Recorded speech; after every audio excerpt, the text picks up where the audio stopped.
যে যেমন অন্যকে তেমনই ভাবে। এক লোক ভোরবেলা ঘুম থেকে উঠে নদীর পাড়ে গিয়ে উজু করতেছে, তো আরেক লোক চোর চুরি করে নদীর ওপারে সে হাত মুখ ধুচ্ছে। তো যে ভোরবেলা ঘুম থেকে উঠে নামাজ পড়ার জন্য উজু করতেছে, তো সে মনে মনে ভাবতেছে ওই লোকটা মনে হয় আমার মতো পরেশঘাট, সেও নামাজ পড়বে এজন্য উজু করতেছে।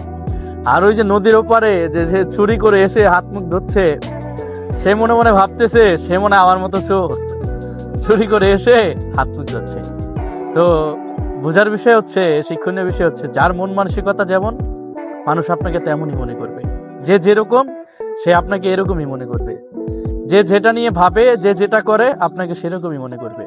তো আমাদের সমাজে কিছু লোক আছে যারা যে যেরকম কর্ম করে অন্যকে মনে করে সে মনে এই কর্মটাই করে, কাউকে বিবেচনা না করে, যাচাই বাছাই না করে মনে করে নেয় যে সে এরকম।